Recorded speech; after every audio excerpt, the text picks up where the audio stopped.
Karibuni tulikuwa tunaangalia katika kundi la watu wenye ulemavu na mayatima, pamoja na kwamba tunafanya, lakini hatujajiweka wazi kwamba kuliweka hadharani kama ni kundi ambalo tunalifanyia kazi sana.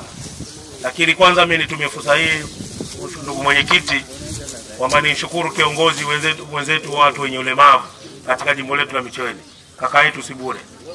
Hivi karibuni baada ya kuona tunafanya mambo mengi, aliniambia Ramadhani inapita, hatukuweza kuwakumbuka hata kundi la watu wenye ulemavu, na ikawa tushapanga program na tukasema ni kweli. Kwa hiyo tukasema kwamba kundi hili nalo hatujalisahau. Tunachotaka kusema ni kwamba tunafahamu kabisa kwamba wenzetu wenye ulemavu wana uhitaji mkubwa kusaidiwa, na katika jambo ambalo tulitoa ahadi, tulisema kwamba hatutokuwa tayari kuona kwamba wanadharauliwa. Tunataka kwamba na wao waishi kama watu wengine, tukijua kwamba na sisi wakati wote Mungu atakapokuwa mwenyewe amepanga ndio hivyo hivyo itakavyokuwa. Kwa hiyo sote ni walemavu watarajiwa. Kwa hiyo kundi hili tumekuwa na kawaida kwamba katika jimbo letu kwamba kuona kwamba ni kundi linalosahauliwa kwa mahususi. Kwa hiyo sisi tunachokiomba na tunachokiendeleza kwa wale wote ambao wamejaaliwa nafasi, lakini pamoja na ukarimu mbalimbali, sisi kama mimi kama mwakilishi wa jimbo hili la Micheweni, kwa kushirikiana na viongozi wengine, tunakuwa tunakuwa tukishirikiana nao, tunaishi maisha nao kama kawaida. Na kama mlivyoona hapa, haya wengine walihisi kwamba labda kuna changamoto wakati tulipozungumza na yule pale kijana, ni kwamba hiyo ndio maisha tunayoishi, na yeye mwenyewe tumeshazoeana katika mazingira kama haya. Sasa kubwa zaidi tukasema kwamba kundi hili nalo ni vyema tuliende katika kuliangalia katika muonekano, sio ule wa mchanganyiko. Kama wao wanahitaji uhitaji wa ziada, lazima tujifanye tuwaeke katika tuwaoneshe waziwazi kwamba wao kuna uhitaji wa ziada. Kwa hiyo tunaendelea kuwashukuru ndugu zetu wenye ulemavu, lakini wamekuwa wakifanya kazi nyingi, wanakuwa wakishirikiana nasi katika shughuli mbalimbali, na hatujawatenga, na tunaendelea kama mwakilishi wa jimbo la Micheweni, kwa kuwa serikali ya mapinduzi ya Zanzibar imeendelea kuwathamini na kuwatambua, na sisi jimbo letu tunatoa nafasi ya kipaumbele kwao, na naendelee kuambia kwamba haya tutaendelea kuyafanya. Lakini vile vile kama tunavyofahamu, jimbo letu la Micheweni na kama majimbo mengine, tuna ndugu zetu ambao wapendwa wao walitangulia mbele ya haki, na wao walitamani kwamba kuendelea kuona kwamba wanathaminiwa, wanatazamwa kwa wakati wote. Tunashukuru kwamba wapo viongozi wetu ambao wamekuwa wakifanya jitihada kwa watu ambao ni watoto wetu ambao ni mayatima, wamepoteza wapendwa wao, lakini wamekuwa wakihudumiwa. Lakini kama tunavyojua, jimbo la Micheweni tunao wengi mno. Sasa kuna wengine bado hawafikii, na leo hii pia wapo wengi hatukuwafikia. Kwa hiyo tunachotaka kusema ni kwamba ionekane kwamba tunao watu wenye ulemavu zaidi ya hawa waliokuwepo hapa. Tunao watoto ambao wanaishi wamewapoteza wapendwa wetu wengi zaidi kuliko hawa waliokuwepo hapa, lakini kwa sababu ya rasilimali tukasema kwamba hichi kidogo kilichokuwepo tutawapa hawa waliokuwepo ambao tumebahatika. Naamini Mwenyezi Mungu akipenda, kwa sababu hichi ambacho tutakitoa, kila familia najua inaweza ikawa nao 6, 7 kwa hawa ambao tutawapa, basi inshallah Mwenyezi Mungu akipenda watapata hawa wachache, na wengine inshallah jitihada zinaendelea. Kwa hiyo kubwa zaidi mimi nataka niseme tu, wananchi wa jimbo la Micheweni, tunayo nafasi sisi leo hatukuangalia wajumbe, tumekuja kuangalia kundi la watu wenye ulemavu. Kwa uchache huo ambao tumekwenda kuangalia, tunataka kutoa hicho ambacho tutakitoa, na hatutaki kukizungumza. Kila mtu atakwenda jua mwenyewe alichokipewa atakakwenda kutumia huko. Lakini vile vile na hao watu ambao ni mayatima, tunajua wapo wengi kama nilivyosema, na wao inshallah tutawazadia wote, tutawapa sawa hicho ambacho tulikuwa nimejiandaa kwa kila ambacho nimejaliwa. Kubwa zaidi nataka niendelee kuambia wananchi wa jimbo la Micheweni, tuendeleeni kwa wamoja, tuendelee kuthamini na tuendelee kuheshimu. Kila mmoja aheshimu utu wa mtu mwingine. Haitopendeza hata kidogo. Sasa hivi tuna karne ya 21. Kuna watu ndugu zetu wenye ulemavu wanakuwa wakitumiwa majina ya ajabu, na bahati mbaya vile vile kuna watoto wetu hawa ambao wamekosa wapendo wao. Wazazi wao walikuwa wakiwasaidia shilingi 100, shilingi 500. Baada ya kukosa wanalazimika kuingia mitaani na kwa sababu hatuna utamaduni wa kutoa sadaka na kuthaminiana, wanapoomba isiwe sababu ya kudhalilishwa, isiwe sababu ya kuuziwa na kupewa mambo ambayo ni kinyume na maisha yao. Kama we huwezi kutoa, mwache, wewe mpe support, aendelee, umpe maneno mazuri.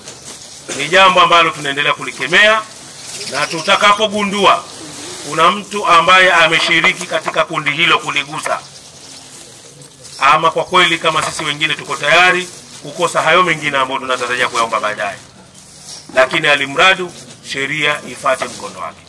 Kwa baada ya maelezo hayo, ndugu viongozi, niendelee kuwanasihi kwamba Mheshimiwa Rais wa Jamhuri ya Muungano wa Tanzania Daktari Samia Suluhu Hassan, juzi tulikuwa naye Pemba, lakini miongoni mwa watu ambao aliwasawadia na alifutari nao walikuwa ni kundi la watu wenye ulemavu, lakini vile vile ni kundi la watu ambao walemavu na kundi la watu ambao wanaishi na mayatima na watoto wao wengine aliweza kushiriki na kufutari nao. Vile vile Mheshimiwa Rais wa Zanzibar na mwenyekiti wa Baraza la Mapinduzi, na yeye makundi yote aliweza kujumuika nayo.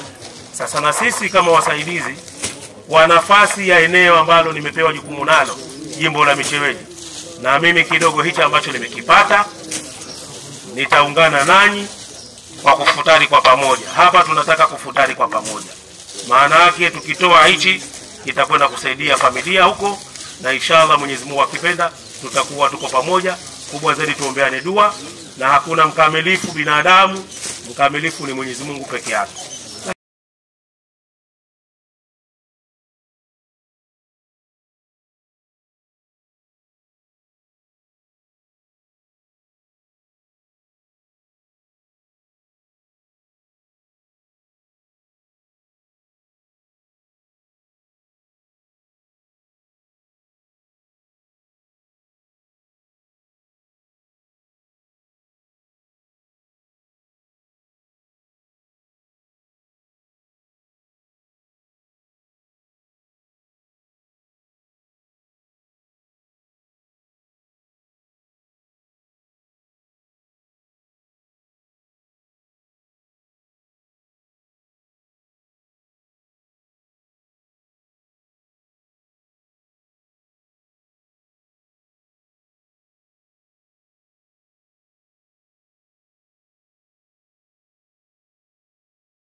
Aendelee kutusaidia, isiwe ni mwanzo na iwe ni jambo la kuendeleza.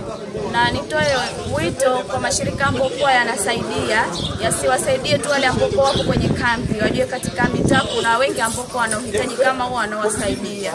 Mwenyezi Mungu tujalia leo tukafika muda kama huu na sehemu kama hapa tunakusanyika tukapata iftari kwa mheshimiwa mwakilishi au mheshimiwa waziri wa jimbo la Micheweni. Kwa tunashukuru sana, tena tunashukuru sana kwa hiki tunachokipata.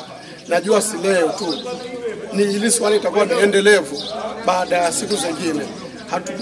Hatukupewa kwa kwani kama ni hili, tumepewa ni kama ni futari.